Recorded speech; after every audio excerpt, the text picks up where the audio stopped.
కుక్క కాటుకు చెప్పుదెబ్బ. ఒక గ్రామంలో కామేశం అనే యువకుడు ఉండేవాడు. అతనికి తల్లి తండ్రి పోయారు. అతను ఎంతో శ్రమపడి తన చెల్లెలు సావిత్రిని పెంచి పెద్ద చేసి యుక్త వయసు రాగానే ఆమెకు తగిన సంబంధం చూసి పెళ్లి చేసి ఆమెను అత్తవారింటికి పంపేశాడు. ఈ విధంగా కామేశం తన బాధ్యతలన్నీ తీరిపోయాక తాను కూడా పెళ్ళాడి ఒక ఇంటివాడయ్యాడు. కామేశం భార్య పేరు శాంతమ్మ. అయితే ఆమెలో శాంతం అన్నది ఏ కోశానా లేదు. ఆమె నోరు కూడా అంత మంచిది కాదు. ఇందువల్ల కామేశానికి జీవితంలో సుఖం లేకుండా పోయింది. తన భార్య మనస్తత్వం తెలుసుకున్నాక అతను పండగలకు పబ్బాలకు తన చెల్లెల్ని తీసుకురావడం కూడా మానేసి తన భార్యకు తెలియకుండా అప్పుడప్పుడు తాను ముట్ట చెప్పదలుచుకున్నది చాటుగా తన చెల్లెలకి పంపుతూ ఉండేవాడు.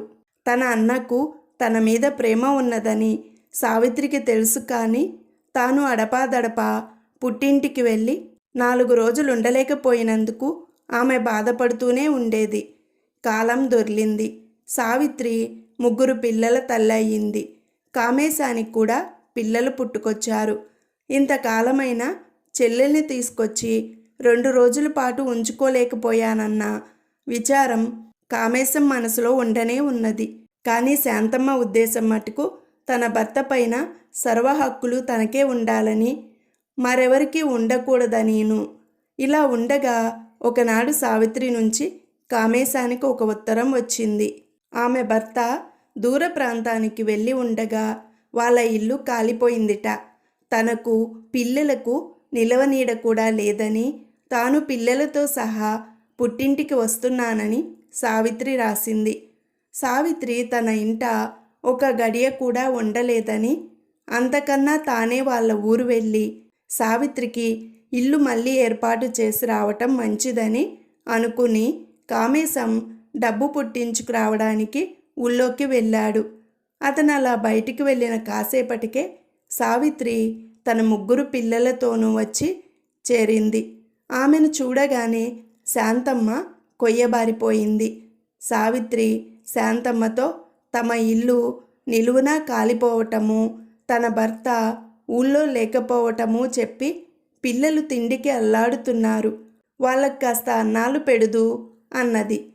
తమ ఇంటి మీద పడి తినడానికి ఆడబిడ్డ వచ్చిందని లోపల దహించుకుపోతున్న శాంతమ్మ, ఏం చెప్పమంటావు వదినా, నాకు చెప్పడానికి నోరు రావడం లేదు. అవేవో అడవి ఎలుకలట, గుంపులు గుంపులుగా వచ్చి పడి నానా గత్తర చేస్తున్నాయి. అవి పొయ్యన్నది ఉంచటం లేదంటే నమ్ము. వంట వార్పు తిండి తిప్పులు లేకుండా నానా అగచాట్లు పడిపోతున్నాం అని పెద్ద చెంబు గ్లాసు తెచ్చి పిల్లల్ని నీళ్లు తాగమన్నది. సావిత్రికి అంతా అర్థమయ్యింది. తన అన్న తనని ఎన్నడూ ఎందుకు పిలవలేదో ఆమె గ్రహించుకున్నది. ఆమె వెంటనే వీధిలోకి వెళ్ళి దారేపోయే బండిని మాట్లాడి పిల్లల్ని అందులో ఎక్కించి తాను కూడా ఎక్కి తమ ఊరికి తిరుగు ప్రయాణం కట్టింది. ఎక్కడో డబ్బు పుట్టించి ఇంటికి తిరిగి వస్తున్న కామేశం తమ ఊరికి తిరిగిపోతున్న సావిత్రిని దారిలో కలుసుకొని జరిగిందంతా తెలుసుకున్నాడు. అతను ఆమెకు తన దగ్గర ఉన్న పైకం ఇచ్చేసి, నేను 2 రోజుల్లో వచ్చి అన్ని ఏర్పాట్లు చేస్తాను, ఈ లోపుగా ఈ డబ్బుతో కాలక్షేపం చెయ్యి అని ఇంటికి వచ్చేశాడు. శాంతమ్మ అతనితో సావిత్రి వచ్చిన సంగతి మాట వరుసగా కూడా అనలేదు. మర్నాడు అతని ఇంట్లో లేని సమయంలో శాంతమ్మకు ఆమె పుట్టింటి నుంచి ఒక ఉత్తరం వచ్చింది. ఆమె కన్నవారిల్లు తగలబడిపోయిందిట. దేవుడి దయ వల్ల ఇంట్లో వాళ్ళు ప్రాణాలతో బయటపడ్డారట. ఈ ఉత్తరం చదివి శాంతమ్మ పెద్ద పెట్టిన శోకాలు పెట్టనారంభించింది. అంతలోనే కామేశం ఇంటికి వచ్చి భార్యను చూసి, ఏం జరిగింది, ఎందుకా శోకాలు అని అడిగాడు.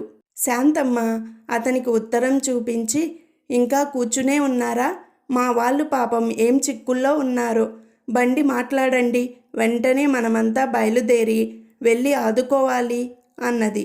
అసలే ఇల్లిపోయి వాళ్ళు చెట్టు కింద అఘోరిస్తుంటే మనమంతా పోయి వాళ్ళ మీద పడడం దేనికి, వాళ్లకు మనం ఏ విధంగా సహాయం చేయగలమో చెప్పు, చేసి వస్తాను అన్నాడు కామేశం.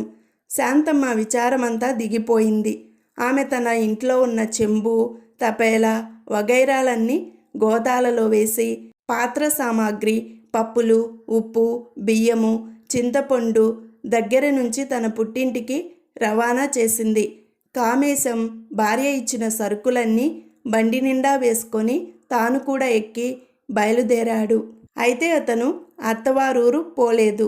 తన చెల్లెలుండే ఊరు వెళ్ళాడు. అతను 4 రోజుల పాటు అక్కడే ఉండి చెల్లెలికి ఇల్లు మళ్ళీ కట్టించి తన భార్య పంపిన వస్తువులతో వాళ్లకు మళ్ళీ కాపురం ఏర్పాటు చేశాడు.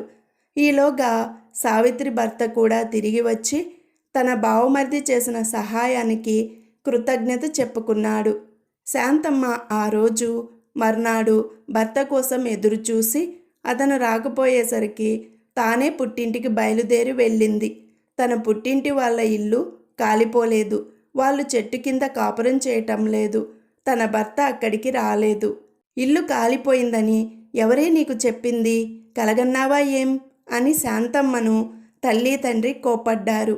వాళ్ళు 4 రోజులుండమని బలవంతం చేస్తున్నా వినకుండా శాంతమ్మ పిల్లలను తీసుకొని ఇంటికి తిరిగొచ్చింది.